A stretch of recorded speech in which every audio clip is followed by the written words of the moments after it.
जगन्नाथ रथ यात्रा ओडिशा के सबसे बड़े त्योहारों में से एक है, जो भगवान जगन्नाथ और उनके भाई बहनों भगवान बलभद्र और देवी सुभद्रा के सम्मान में मनाया जाता है। ये त्योहार रथ यात्रा से शुरू होता है, जहां भगवान जगन्नाथ, भगवान बलभद्र और देवी सुभद्रा गुंडिचा मंदिर जाते हैं, जिसे उनकी मौसी का घर माना जाता है।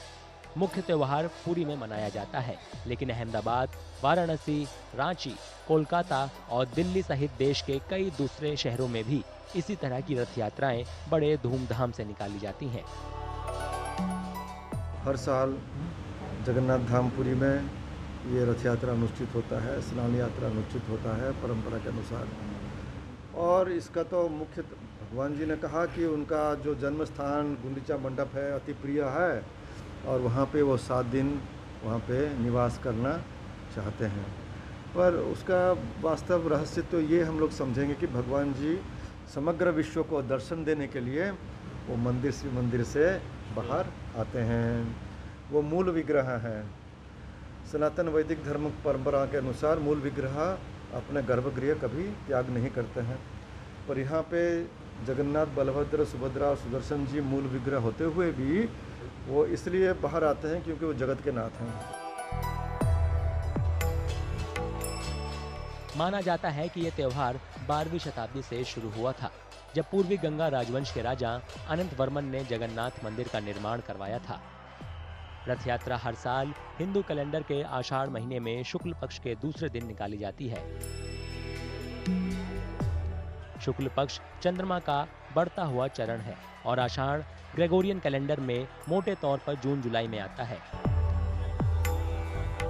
व्यापक रूप से माना जाता है कि यह रथ यात्रा भगवान जगन्नाथ की अपनी मौसी के घर की प्रतीक यात्रा है, जहां उनकी मां का भी जन्म हुआ था। भगवान जगन्नाथ को भगवान कृष्ण का रूप माना जाता है। आषाढ़ शुक्ल पक्ष द्वितीय तिथि जो है महाप्रभु का रथ यात्रा का शुरुआत, अर्थात ये 9 दिन का जो यात्रा है उसका ये प्रथम दिवस है, जिसमें चतुर्धा दारू विग्रह अपने 3 रथ पे विराजित होते हैं और अपने जन्म स्थान को जाते हैं। जन्म स्थान में 7 दिन रहने के बाद वो वापस आते हैं दशमी तिथि में, उसको बाहुड़ा यात्रा कहते हैं। और बाहुड़ा यात्रा में जब वो अपने मंदिर सिंहद्वार के पास पहुंचते हैं, श्री मंदिर के पास, ये रथ यात्रा 9 दिन तो समाप्त होता है, पर परंपरा के अनुसार भगवान जी रथ पे ही रहते हैं। दशमी के तिथि में रथ यात्रा का जो खींचना होता है वो समाप्त हो जाता है। ये उत्सव रथ स्नान से शुरू होता है, जहां देवताओं को 108 पवित्र घड़ों के जल से स्नान कराया जाता है। उसके बाद रथ या रथों का अभिषेक किया जाता है। मुख्य उत्सव में हजारों भक्त 3 लकड़ी के रथों को खींचते हुए गुंडिचा मंदिर की ओर जाते हैं। बाहुदा यात्रा या वापसी यात्रा 1 हफ्ते से कुछ ज्यादा समय बाद आयोजित की जाती है, जब देवताओं को इसी तरह के जुलूस में जगन्नाथ मंदिर में वापस लाया जाता है। यह उत्सव नीलाद्रि विजय के साथ खत्म होता है, जो आखिरी अनुष्ठान है, जिसमें भगवान जगन्नाथ, बलभद्र और देवी सुभद्रा को जगन्नाथ मंदिर के गर्भगृह में औपचारिक तौर से फिर से प्रवेश कराया जाता है।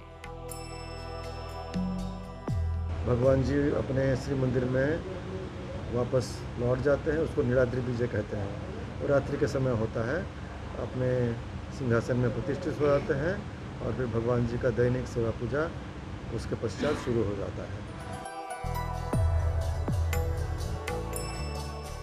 ऐसा माना जाता है कि जो लोग गुंडिचा मंदिर के पवित्र सिंहासन पर बैठे देवताओं को देखते हैं, उन्हें बैकुंठ में स्थान मिलता है।